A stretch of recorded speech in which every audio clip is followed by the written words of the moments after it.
Find your purpose. Okay, so listen everybody, I want to introduce a really good friend of mine. I've known this guy for a long time. Long time. You all know I'm a core coach too, and this guy, he has been in the core since day one. I think that's 2001 or 2002. And then I coached him one semester, and he was kind of a mess then. Then I coached him another semester later, and he was much, much better. And then he won my dragon. It was, you can get this. It was That's a big deal, winning a dragon. It was the first dragon he ever won as a core student, which I didn't know that. So it was a big deal. Do you know what winning a dragon is? So in the core, winning a dragon, every coach gets out of his 2 classes, gets to pick one student who was the student of that semester. Otto was one of 12 students, by the way. Oh, you had that many students? Yes. Fabulous. I'm even more impressed. So it's a big deal when you win a dragon. We're going to have dragon awards later on today, so if you happen to be lucky to win one, be super proud of it. So anyway, we're recording for posterity. I'd like to introduce my co-teacher, Otto Kobler from the Santa Rosa branch, who I'm sure just killed it in the small teams class with Robin, who's another superstar. Superstar. So listen, guys, this class is really about the 3 Gs. The 3 Gs are gratitude. Yeah, you write them down. Absolutely. Gratitude. Grace. And generosity. Page 107. Pardon me? Page 107. Page 107. Yeah. So we can start at page 105. But you know why is it important to find a purpose? So let's get some shout outs just besides Otto. Why is it important to have a purpose? Authenticity. Authenticity, it's a good reason. What's another reason? Helps me to keep going. Right. Why do I get out of bed in the morning? What drives me? So on the it's not the thematic, what is it? It's the playbook. What's the first thing on there? Right, it's our purpose, right? Now, you might have a different purpose, but raise your hand if you don't know exactly what your purpose is in life. Okay, so we're going to work on that a little bit today. Sometimes you have to discover that through what's important to you in your life. We're going to do a little bit of exercise today. We're going to start with this. Everybody make a T on their page. Do the T thing for me. High up. Yeah, right across the top there. Okay, now this is going to be really interesting. We're going to come back to this later, but I want you to all write it down now. On the left-hand side, I want you to write down some things about how you know other people see you now. So like, these could be good things or bad things, but they have to be real things. Okay? So how like I'm a good husband, could be one of them. I'm not a very good team leader today. I'm a little selfish with my time. Write down some stuff that's true. Like what would somebody say, somebody you care about, what would they say about you right now? Chris, do you need a book? You got to work on this. Who doesn't have a notebook besides Chris? Otto, can you grab that one there for him? Which one?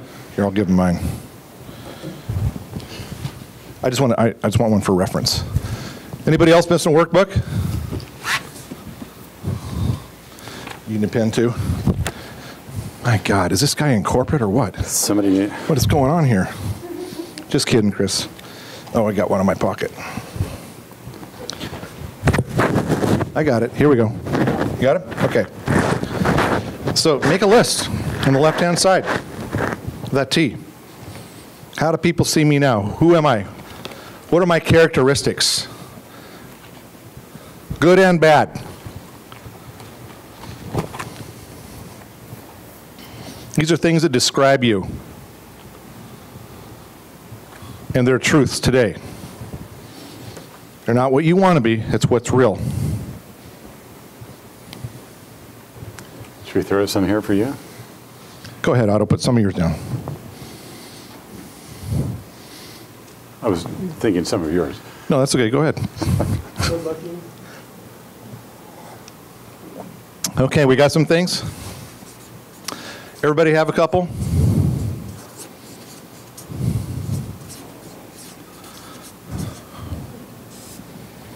Right now on the right-hand side, I want you to, wears bright colors. He does, doesn't he? We decided that this is coral, not salmon. I agree. It's not Okay. pink. It's coral or salmon. It's coral or salmon. If I'm out salmon fishing, it's salmon. He is a handsome devil, isn't he? That would be, write that down, handsome devil. Okay. Let's just keep going. On the right-hand side, I want you to write some words of how you want to be perceived. Like, what's the best me? Like, maybe you'd put down generous, trustworthy, knowledgeable, giving, caring, sharing.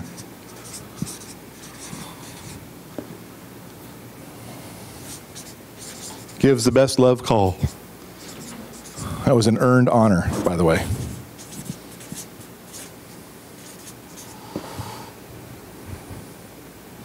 By the way, the words can't be any of the 3 Gs. I screwed up. Really, I just put them all here. Cross them out. That was my mistake. These are around the 3 Gs.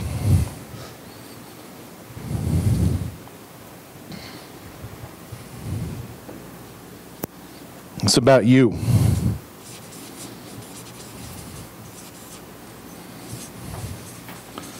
Who do I get to pick on here? This is how you want it. Great family man, caring, trustworthy, respected. That's what I'm talking about, stuff like that. What do you want them to say about you at your funeral, your wake? I'm not going to have a funeral. I'm going to have a giant party in my honor that I won't be attending. Yes, in spirit, absolutely. So that's what we're looking for. This is important because I want you, there's a where are you now and where you want to be. And Todd talked about it a little bit today. Our last core function, we talked about fear and love. Pretty much every decision we make is around those 2 things. Can we all agree on that? So what I'm going to have you do is, you guys in the back, it's going to be kind of hard to share, so maybe share 3 of you at a time. But go around the table. I like to say long hair first and going clockwise.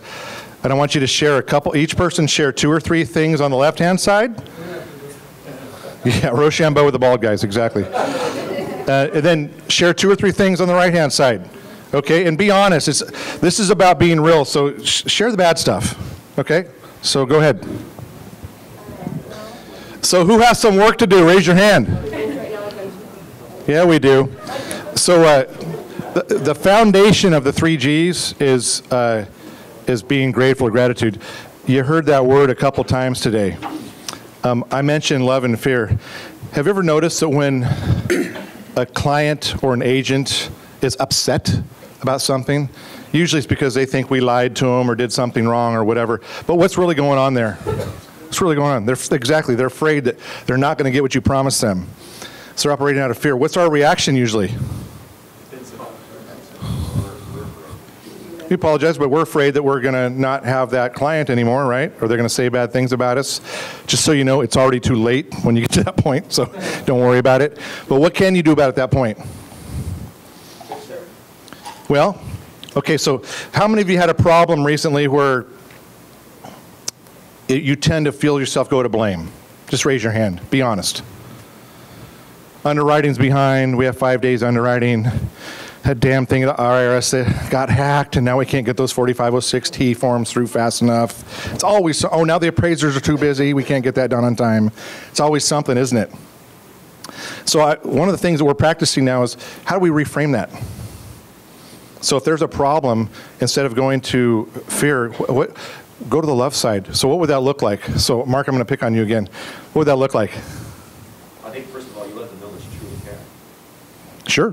And, you know, I mean, I'll tell you what I do, honestly, is I just basically say, look, I'm going to check in with you daily, and we've got 2 different results that might happen. Here's option A, option B. I'm going to call you every morning at 10 o'clock, and I'm going to call you at 4 o'clock in the afternoon, and we're going to so we get it fixed. We're going to fix it together. Okay, so those are tactics, but that comes from a spirit of love, doesn't it? So what Mark's really saying is, I'm going to solve this problem head on.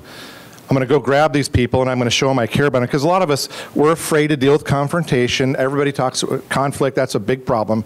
So dealing with spirit of love, you're grabbing somebody, and you're saying, hey, I know you're upset. Tell me about it.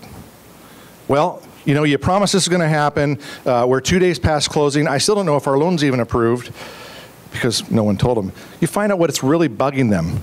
And then you go to that problem and solve it. It's not that hard. But look at it as an opportunity. So when something goes wrong now, instead of, gosh darn it, I wish those underwriters would have done this, or my team could have done better, I would look at it like this. Reframe it. And we're all going to practice this in a minute. So I had a situation recently where my LP1, he hid from a client for a couple days. And it was really bad because he told me he talked to them, and then I found out later he did not. That ever happened to you guys? So not only is he afraid to talk to them, but he's afraid to talk to me too. Now, I created that problem. Call me and talk to me. Yeah. Well, no, they told somebody, they told practically everybody else in the branch. So anyway, but my comment is that I realized that was my problem. So instead of getting mad, I said, hey, to me it said, this is a great opportunity for me to teach them how I want it done. So this never happens again. So I go, oh, great. Yeah, I'll have a pissed off client. What a great opportunity for me. You just have to change your mind. Honestly, you have to think about that. I'm grateful now that we have clients who are pissed off, because I remember what it was like a couple winters ago when we were all closing single-digit loans. Remember that? Yep. So we're all busy. Oh, my God, we're overwhelmed. I have to work 60 hours a week, make all this money. What a bummer. No. It's an opportunity. Be really happy. So I want all of you to write something down that happened to you recently where maybe you went to a different place. Maybe you're unhappy. And it can be anything, not just work. Write down the situation, and then you're going to reframe it. So start by writing down what it is. Okay, everybody write that down. The scenario. Something went wrong. All righty. So Otto, tell us about a situation recently where you struggled around. Well, in my branch, I've got great team members, but there's also some heat between a couple of them. I mean, friction. Yeah, yeah. Seriously, it's full on, almost flames sometimes. And so, but they're great. They're both great. So I've got a great loan processor, LP2, and a great LP1 who manages so much of my realtor relationships. The two of them do two entirely different functions, and one seems to instigate the other to reaction. It takes the processor gal, who's been with me for 14 years, to a place where she wants to kill. And it's is this a regular happening? Well, it's been an ongoing. So I've had my LP1, who's great. She's super great at our realtor relationships. She's been with me for about 3.5 years, and I try to work with that relationship and keep them balanced and separate them. And sometimes I'm like a parent, keeping the kids apart, but trying to build a team together with these two gals has been really challenging. Very challenging. Sometimes I want to just fire them both, but not really, because I know my business is built on these. So was there a recent eruption around this? Yeah, it's been a regular ongoing thing. We're in a process right now. She actually, my wife works in our branch as our branch manager, operating branch manager, and the LP1 was able to get my wife into a reactive mode, to the point where she wanted to actually physically fight. My wife is about this tall. Okay, who are they wanting to fight? Each other? Yeah. Wow. Yeah. What are you guys thinking? Mud wrestling pit? What are you thinking? That'll diffuse the situation. Okay. So Otto, how did you handle it? So what we've done is we've gone into a process of, we brought in some outside coaching on this issue, just because I realized I've got great employees, I've got great people, and when you have great people who are deeply concerned about what they're doing, it's going to create great deep emotion. And so I looked at it, at first it's difficult because I don't want to be in the emotional world, I want to be in the tactical world, the success world, not the emotionally upset world. But I had to step into it and just absorb it and go, okay, we've got a problem here. We got to figure out how to deal with this, and started actually going into, I'm a guy, stepping into women's emotional issues. It's like, whoa, it's a very strange place to be. But so we stepped into it. We brought in some outside coaching. We've talked about how the feelings are. Guys, I don't know, but I'm the only guy who doesn't like to talk about feelings. But so we've talked about feelings and the way people react and how it makes you feel when you say this or that. And having outside coaching and stepping into it and dealing with it openly and honestly, and in our team meetings, making it okay to have confrontation right in the moment. So when somebody says something, I don't know about if this is sexist or not, but women I seem to see, they absorb something that's said, they internalize it and get really ticked off on it. And then it comes out like 2 or 3 weeks later. It's a different No, explosion. sometimes it takes years. You know, whereas as a guy, normally you go like, hey, you either guys just like brush it off, it's no big deal, move on, or you just shoot back, you know, a cannon fire, boom. No, that's not right. And so learning how to balance all that stuff right in our team meetings, like letting it get hot, letting the truth be spoken in the moment, and actually clarifying what people are really, what they really mean, rather than letting somebody else think what they meant. And so that's been a huge thing. Having the outside coaching has been enormous. So Otto, as a leader, how can you frame that from a position of love and gratitude to your team? What would you say? Well, the love part comes from absolutely being committed to the employees. I'm absolutely committed to my employees. If you're on my team, if you're an employee of Santa Rosa branch, it's 100%. My goals for you are to make a great living, to have a great lifestyle, to expand your knowledge and your abilities. I want this to be a lifetime career. I'm not building a branch for my life, I'm building a branch for everybody's life. So I'm deeply committed to everybody who works for me, 100%. I want them to be successful and make a great living and choose their paths within the mortgage industry, whatever it is. So I'm absolutely abundantly clear on that. And then realizing I have to address problem, I have to step into the problem. So when it's painful and fiery and people are mad at me or mad at others, it doesn't matter. I'm the leader. I have to step in and get air into it so that we can clean up the issues. So how do you show that gratitude is what I'm asking. Oh, how do I show gratitude? Yes. How do I show gratitude to them? For that situation. See what I'm trying to get him to do, guys? He's got a tough situation. How are you diffusing it with gratitude and love? Well, the first way to diffuse is to make sure everybody knows, individually and jointly, that they are loved within my branch. So it's clear this isn't, we're not going to pick favorites and fire people or corner one off to the side. We're going to solve the problem together. Is that tough with your wife in there? Yeah. I bet. Because I saw the hierarchy that Todd gave us and wasn't spouse number one, and then it was team. So that's going to be a reconciliation for you. All right, now, all of you, let's see. I'm going to pick on Lisa. Lisa, what'd you write down, the tough situation? It happened about a half an hour ago, and I got an email that said my file was not, I have another appraisal condition, and it just took me 7 days to get the appraisal condition that we got.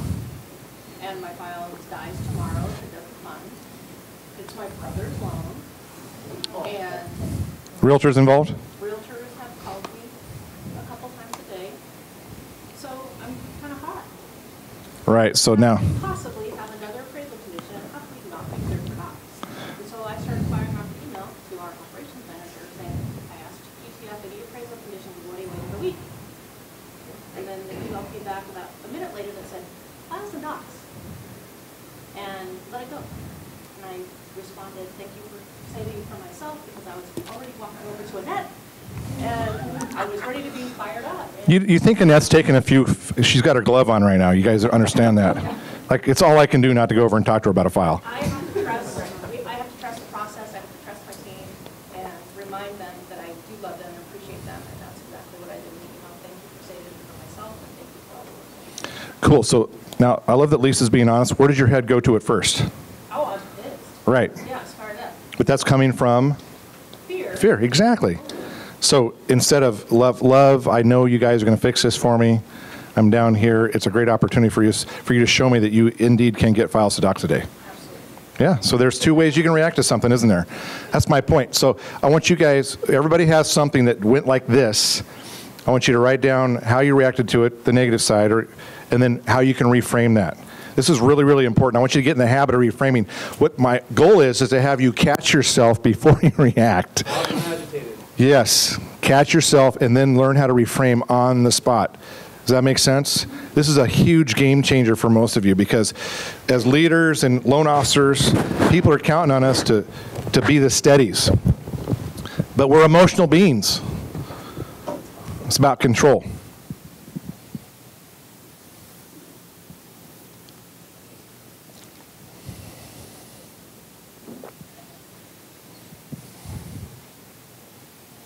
It's hot in here. That's why I took my jacket off.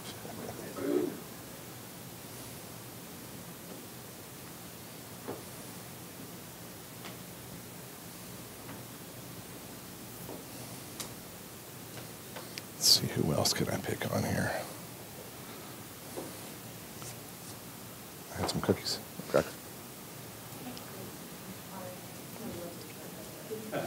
Oh, Susan wants to tell us about something. We just had a cookie crumb on my cheek, is that what you said? Susan, tell us about the situation. So, there was a critical issue with the file from a branch, and it needed Todd's approval, but Todd was not available. And Todd was not available until 2 p.m., which is 5 p.m. Eastern Time. And the branch manager and the loan officer were pretty fired up over why does this need Todd's approval. So bottom line, the issue got resolved. It was an appraisal issue, and the person who resolved it went above and beyond, called the appraiser, and got it all worked out. So the appraiser was going out there this weekend, and everything was taken care of. So when I emailed everybody back with the status, I emailed a whale to the HVCC gal who stayed late to jump in. And I get an email back from a branch manager that was very condescending and that basically said, I don't think that 2 o'clock on a Friday Pacific time is any big deal. And that's their job. That's what they're supposed to do. I don't understand why you gave her a whale and not the loan officer who's working evenings and weekends and busting his butt. So my first response was, wow, really? So I typed out some facts that basically the reason that I gave this person a whale is that they were already supposed to have left, blah, blah, blah, blah, blah. And I was trying to recognize a team member. Of course, then I put in, who are you to blah, blah, blah, blah, blah. But then I ended up deleting all that and just said, let it go. Okay, so the email system, that's a good one. So you guys understand this? I love that she brought this up because what she just described is that when you're really mad, sometimes the best thing to do is to write it down. Don't hit send. But what happens, okay, so when something bugs you and you're able to tell somebody, why do people pay $150 an hour to a psychoanalyst? Because they can go to a safe place and get something off their chest. Oh God, here we go. Todd will blame me. But listen, one of the tactics is you can release that energy by writing it down, or you can shove it upstairs. Like Chris is in a job where, and we've had this conversation, don't tell your team members, that's office terrorism, guys, when you bitch in front of the people around you. You got to go upstairs with it. But release that energy somewhere else. But release it. Writing something down, it's cathartic. You guys know what that means? Yeah, you get it out of your system instead of holding it in.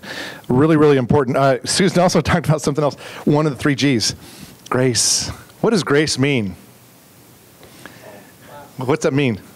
Well, I think biblically, but I also just think it's giving someone forgiveness or giving someone a pass when they clearly don't deserve it. Okay, so he's right. The ultimate grace for us who are Christians, it's the grace of God was he sacrificed his only begotten son, who was the only perfect human being according to that story. Gave him up for all the rest of us who are imperfect. And we didn't deserve that, but we got it anyway, right? That's grace. So grace is when you forgive somebody for something, even when they don't deserve it. When you do something for somebody, even when they don't deserve it. Now, who's to say what they deserve or not? But it's what's in our hearts that matters at that point. Does that make sense? So grace is a really important part of the 3 G's, and it's something that a lot of us practice. I'll get to you in a second. When I struggle most with, you guys, is the gratitude or gratefulness. I have a spiritual advisor and a coach, and whenever I'm struggling with certain things, he always says, well, which one of the 3 G's are you struggling with? Every single time, it's gratitude. Once in a while, it's been generous. I wasn't giving enough of something somewhere, but it's almost always been I wasn't grateful for what's going on around me.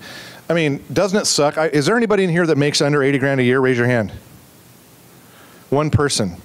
Is there anybody in here that makes over 200 grand a year? Raise your hand. How many people in the United States make 200 grand a year? 1%. Yeah, or less. Yeah, a very small percentage. And then also, do you have to have a college degree to do this job? No. Is there, I mean, the certificate outside of what, 20 hours of education, really? Blows my mind sometimes how grateful or ungrateful I can be about this job. So anyway, I have to take my head to that place. That's how I train myself around it. But grace is one of those things where you need that once in a while because people are going to step on you. And when folks operate out of fear, It's usually is not directed at you. It's because they're fearful of stuff, but you feel like you're the target. You have to let that go. That's forgiveness. So thanks for sharing on that, Susan. You had a question? I was just going to add to your deal that a lot of us are waiting for an act or some kind of contrition from the people, and to do that, it's carrying that baggage around. It's a good point. So grace is also about self-preservation and health, isn't it? Mental health. Okay? So super, super important. All right, let's pick a few more. Who else? Who else wants to share a story about something they did? Share a story. This was just real simple, but I had a realtor who was buying for the buyers. And at the end of the transaction, I contacted her, asked her if everything was okay. And she goes, yeah, but, I was real mad because we didn't close on time. Well, I could have said, well, the buyer we had sucked. We're going to come and try to get something from her, which she called her every day. Still took her 3 or 4 days to get the stuff to us. So, but I didn't say anything. I said, well, I'm really sorry. I'll work harder on that next time. How to make it go. Well, then she was the listing agent on a short sale that had been in escrow 3 times over 3 years with 3 different people. And I was representing the buyer to purchase the property. And it was not only a short sale for the first and second, but it was a bankruptcy. So it was a nightmare of a loan. But long story short, we got it closed, and being the listing agent, she sent me flowers to say thank you. So. Well, that's a good story. It was awesome. It was awesome. It's negative for the first transaction I did as her being the buyer's, agent, but as a listing, usually we don't get flowers from the listing agent. So It came around full circle. So here's what could have. So, oh joy, we get her again. I have another opportunity to show her how good we can do, and you did better that time. I'm not sure you thought that. Guys, you saw him going. I'm trying to get your head around everything that comes up that feels bad. I want you to turn it around right away and make it a positive. Does that make sense? Super, super important. Since I started doing this, and I'm not perfect at it, but I'm a lot happier. Okay, and plus, magically, I'm starting to make a little bit more money too. I don't know where that's coming from, but I think that there's probably a law of physics that is tied to that somewhere. Okay, so I want one more story. Who wants to give me a story about something they made a mistake and they handled it wrong and how they would reframe that? Somebody, come on. Great, I get to pick on somebody. Brett. Okay. I lost my team at the beginning of the year. They moved up and on. It was nothing about us as a unit. And then everything happened with operations and with volume, and I got very angry. And I wanted to point the finger at why my loans weren't closing on time. And yes, there were issues, but really it was because I was struggling with my own unit, my own team. And so, Instead of looking inward, I was pointing to the finger. did you go to blame? Absolutely. So who did you chew on at that time? Everybody. When I talked to you a couple of times, you seemed all right. It was all an act. I was pissed off because my volume was down. Yeah. I was doing things I shouldn't do, and I wanted to blame everybody else. So just so you know, Brent has been part of this class at the core training, isn't that right? And also, is it Krishneel? Yeah, so his top guy wanted to move up, which an act of grace, I mean, you can't really hold people back anyway, but that was the right thing to do, is to push him forward. He loves you. I talked to him today, by the way, about that. He still thinks a lot of you. So, well, I shouldn't say still. He thinks a lot of you. But I think it's because the way you handle that. Now, that was a burden for you, but guess what? It was going to happen anyway, wasn't it? So it's always, how would you reframe that now? How I handled everything? Yeah, like if you wanted to turn it around and say, I'm going to frame this in a whole position of love and opportunity, how would you reframe that instead of the blame? What would you say today? I think I would have taken more responsibility for what I could change. I wanted to blame, the mothership and the powers that be for my lack of volume and the things that were tying me up. And I think what I would have done, what I would do now is I would have just changed the things that I can change, which is go out and produce more and trust the team that I had and give them the tools that they need to close the loans and then go out and bring the business. So today you'd say something like this: oh wow, what a great opportunity for me to see how good I can really be and overcome this stuff. Wow, this is going to be good for me. It's healthy. And look where you're at today. Do you think you would have got there faster with a different frame of mind? Oh yeah, it took a long. It took Rick beating up on me pretty bad, really difficult phone call before I changed. Okay, so I've had the pleasure of coaching Brent, and I know how good he is, but guess what? We all fall down when stuff gets bad around us. I'm guilty of it, the rest of you are too. This is what this class is about, is finding your frame of mind. When you know what your purpose is, you can go through hell, and you're going to be okay. This is where the weak ones fall apart. Who felt like the thing was hurling apart and breaking up in the atmosphere in the last 6 months? I had a couple days like that. I'm like, what is going on here? And the only thing that saved me was having this idea that, you know what, it's an opportunity, and this could be the worst, or it could be the best. We can make it the best, can't we? So let's talk a little bit about, let's see, we have gratitude, grace. Oh, generous, that's right. We were just talking about the people that make a lot of money in this room. Okay, so what does generous mean to you, Chris Lee? Yes.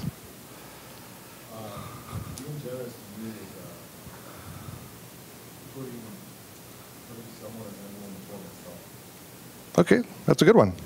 So generous can be a lot of things. I mean, when I think of generous, I think of giving stuff I have away. A lot of stuff I have is money, but there's other stuff I have that people don't have. So that's what I think of generous. But what's the most precious commodity we all have? Yeah, right. So, and what's one of the 5 love languages, Otto? Time. That's right, quality time. So if you really want to be generous, giving your time away is number 1. What I want you all to do is make a list of things that you can be generous, and also I want you to write down a couple places that you know you've been selfish recently. And I've been selfish with my time around my team, and I could make excuses about it, but I won't. I've just plain been selfish. And time around with my family. I don't like saying that, but it's true.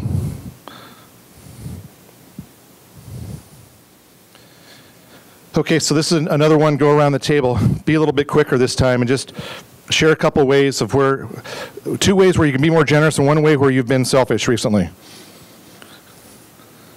Okay, guys, let's come on back. Come on back.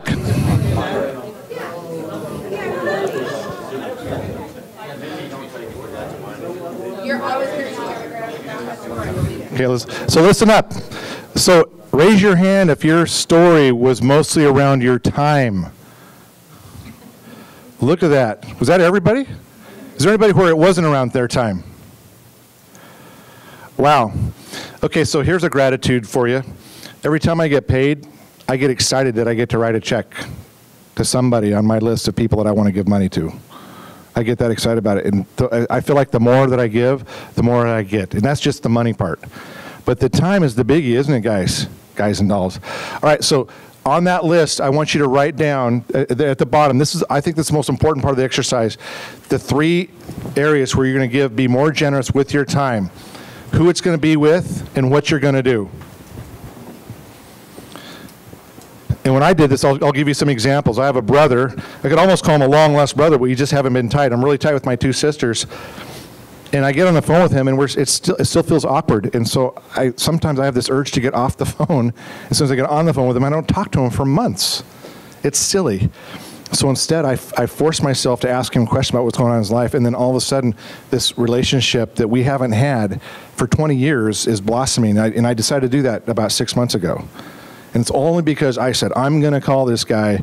And a couple times I've called him, and he hasn't answered, but I left him a voicemail. And now we're sparking something. If I didn't take this seriously, I would not have that in my life right now. And that's my only brother. So I want you guys to write down 3 things you're going to change. We're going to give you your time, what you're going to do, and you're going to commit to it. This is big. We all have issues with our time. We're hoarding our time.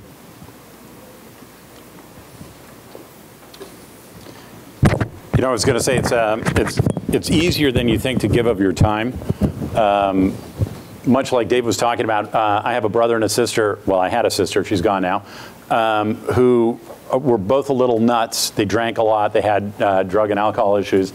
And I did exactly the same thing. This was a few years back. I started really re-engaging. I chose to be part of their lives and sort of force them to be part of my lives. And they were the brother and sister that you don't really want to spend a lot of time with. They're really problematic. They've got issues all the time. But I figured I have to step into that fire again. And so on my way home on Monday nights was my night to call my sister. So it takes me 15 minutes to drive home. So on Monday nights, I would call her up and talk to her for 15 minutes and go through her little bit of lunacy, and then we come back to a nice place and end the call after 15 minutes. And I had an opportunity to do that for 4 years with her before she passed away last September. So that was a great gift, and it was nothing more than I was listening to sports talk radio on the way home. And so I got an opportunity to have a relationship again with her and help her, towards the end of her life with some of her struggles. And the same thing on Tuesdays, my day with my other brother. And so in the 4 years I've been doing that with my other brother, it's 15 minutes a week. It's not, so the giving doesn't have to be huge, but it's 15 minutes a week, and we've been able to reconnect and generate a really nice relationship. And I've been there for him as he's going through his struggles. He's an alcoholic and just trying to work through and deal with all of that stuff. But it's one more guy on his team, and it's it's literally 15 minutes a week. So we've got more time than we realize. So Otto's brother has this bigger little brother who's this successful, handsome, good-looking, well-dressed James Bond loan officer, and the guy gives him the time of day now on a consistent basis. You think he's grateful? That's made a big difference in his life. So raise your hand if you know there's a relationship in your life that you could be better at with time. My God, look at that. So we're going to talk a little bit about purpose. So has everybody got their 3 things they're going to do with their time? Generous? Use that example like Otto. I'm going to make a call every Tuesday night to my brother for 15 minutes. It's a big deal. So who's read that book, Lead for God's Sakes? Raise your hand. Okay. I recommend it to everybody. It's a really neat story. I'm going to condense it down to just a couple things. One of them is the purpose. This class is Find Your Purpose. Everybody's wondering, when's he going to get to that? I have to lead you there through these 3 Gs. It's really important. In that book, the conclusion they come to is that as human beings, we're made for relationships. So those of us who are really good salespeople, it's because we're really good at least the initial contact, right? Sometimes we're good at going a little bit deeper with relationship. Somebody like Chris Lee, he's got to be really good at super deep relationships and a high leadership level. If you're going to carry 20 realtors and have them all like you consistently, you got to get to know them a little bit. You got to give them some time. You got to care about them, don't you? Now, really, really good salespeople who have great sales skills can still be a surface salesperson and be somewhat successful, can't they?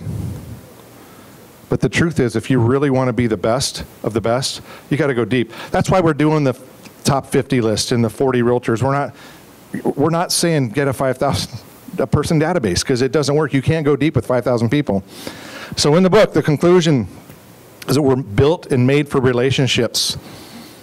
And the most successful leaders in the world or in history, so these people like Mother Teresa and Abraham Lincoln, those successful people also had a very strong relationship with their God, with a higher power. So I've always acted this way, but now I know it's on paper. My purpose in life is to have deep relationships with the people I care about. And unfortunately, it's not going to be a giant list because I don't have that much time. The rest of us don't either. So that's where I come to my purpose. And Otto, it's your turn to share a little bit about that. So how did you come to your conclusion about your purpose? Well, I read the same book and came to the same conclusion. The book tells you that we're here for a relationship, and we have to engage other people and help. All of us have been helped in our arrival at the spot we're at today. Somebody helped you get there, and it's our job to help the next people below us. And I don't mean below us physically or emotionally or anything like that, but the younger people or the people who are struggling with stuff. Our job is to step into those situations and reach out to them. So that's my purpose in life, is to help. Everybody, I said this earlier today, I mean this with every fiber of my body. Everybody who's on my team, I'm there to help them. I want to make sure that they have a great life and living because of their time with me. So when I go to work in the morning, I don't think about, my first thought isn't, I want more loans so I can close more and make more money. I mean, I do get to that place, unfortunately, but I really really think I have to close more loans so that I can pay these girls who work for me more so that they have a real career. I want them at any point when it's appropriate for them to be able to go somewhere else, if they, marriage takes them somewhere else or life takes them somewhere else, that they have a career that they can walk into and it's deserving of $70 or $80 or $90,000 a year, that it's a real career, a real life for them, and that they can take it further if they want to. And I want to engage everybody that I can on that same level. So when I meet with clients, it's about giving. It's about helping a family get into a house. It's about helping realtors who are struggling to do better. So I hope I'm always looking at that as improving everybody's life who I come in contact with. Did you guys hear what he said there? Whenever he's with somebody, he's engaging. So we talked about time. It's the most precious commodity. We talked about the people in our life that we care about and giving them time. I want you to think about this. It's possible that one of us could be a billionaire someday, right? It's a lot of money. Is anybody a billionaire in minutes? No. We all have X minutes literally left in our life. So why not make every one of them count?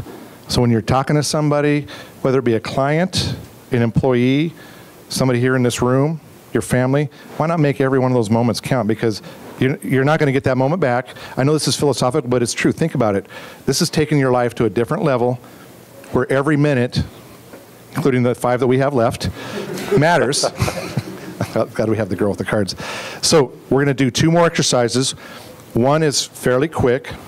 I want you to just write down what you think your purpose is now. And listen, it doesn't have to be what I picked, what I told you. Like for a long time, my purpose was survival, make enough money so my wife and my children were safe. I mean, honestly, there's a lot of my life, and I'm still saving. I don't have enough money yet in my mind, so it's still part of my purpose. But I know that when I help people around me and get what they want, I'm going to get what I want. And honestly, when I go to work, it's exciting me to see, like, what's Robin and Levi and Lisa going to do next? These loan officers, helping them develop their teams, all the people in the branch. I'm really excited. Like, where are we going to take this thing? It's kind of fun to watch. I want you to go back. So we're going to write down what you think your purpose is. It's the thing that gets you out of bed in the morning. And if it's a paycheck, I understand, but you got to have something bigger than that, honestly.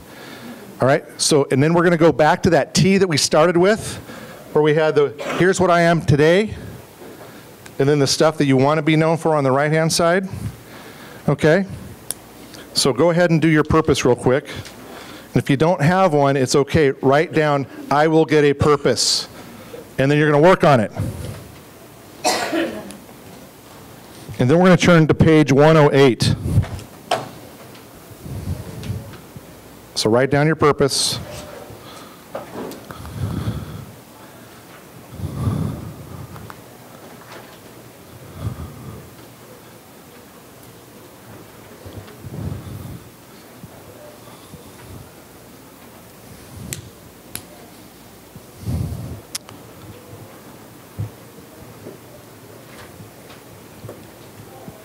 Everybody got something? If you have to think about it a lot, it's okay. Write down, I'm going to think about it more later. It's got to be something that you can dwell on it, but the truth is it comes to you pretty quick. You'll know. All right? So go to that last page. What was it again? 108? All right. So we're going to look at that T. All that stuff on the right-hand side that we want to be. Generous, thoughtful, loving, intelligent. We're going to write our last party. We only have so much time left. This is not a morbid exercise, but the truth is, someday all of us will not be here. What are those people that you love going to say about you? The ones that you're going to invest your time in the rest of your life. From this day forward, you're going to put time into somebody every day. And it's going to count because now you know. If you didn't know before you came to this class, now you know that every minute counts. So you're going to make it more worthwhile. What are those people going to say? Who's going to come? So this is the basic outline for your last party. I don't like to call it a funeral because that's, I don't know, it's kind of depressing. So how many people are going to attend? What do you want them to talk about? What kind of music will they play? And we threw this down here, The Dash. You guys remember that poem, The Dash? Yeah, they're talking about the guy born in 1922, died in 1988. The dash is all that stuff that happened in between. The days and the years on either end don't really matter. It's all the stuff in between. So I want you to write this down. How many people are going to attend? Open it later. What do you want them to talk about? Hopefully it's fun stuff. What will they say about you? Can you pass these? Boy, he was a really good producer. Didn't give me a lot of his time. I don't want him to say that. So if you don't want him to say that, what are we going to do today to change that? Does that make sense? Open it now. Okay. Thanks. I'm proud of that.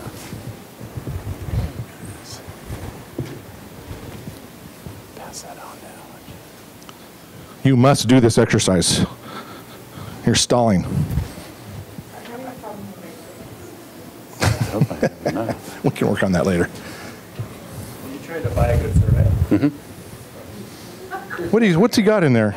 Starbucks card? Thank you, Otto. I'm very grateful that you're all here. And I figure this is a way to be gracious about it. There you go. Showing some gratitude, isn't it? It's the pink that does it. Nice to see you, Otto. Otto said, I'm grateful for your shirt. Be grateful. My goodness, this class That's is the too first big. line. I haven't figured it out yet. Just pick a number. You can change it, by the way. You can change it later. This is an exercise. Alto's going to have 500 people there. They're going to play jazz because he likes jazz. I promise I'll go if I'm around. Am I invited? Thank you. Okay. Can I go ahead and pick on you? What are we going to talk about? Mark was brave. He cared about others. Please take that. He helped them in their career. Somebody in there? Oh, he helped a lot of clients become homeowners. Right here. Did I miss anybody? Loved his wife and his daughter. Oh, I like this one. He made me laugh. That's a good one, isn't it?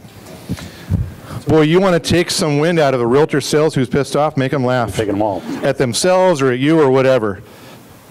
That's a win. All right, team, we're going to wrap up. Otto, any final words of wisdom? I'm just full of grateful gratitude that you guys are here. You were a fabulous coach on this. This is the best I've ever seen. Really? So thank you. Absolutely. This is fun. This is healthy. Honestly, my wish for all of you is that you, right now, from this moment forward, you guys realize how precious your time is and how important you are to so many other people. There's so many people that are counting on just having a little bit of love from you. So go out and share the love. And next time that spirit of fear wells up inside you and you want to get angry or you want to do blame, reframe it. Oh, what a great opportunity. Where was I? I was somewhere and the guy had his door ripped off in the parking lot in the airport as he's going in to get in the airport. And instead of getting, he reframed like this. Oh, what a great opportunity to get a new paint job on my brand new truck that only has 1,000 miles on it. That is a true story. All right, thanks very much for coming. And we're going to wrap up and take a break and go back to general session. Thank you.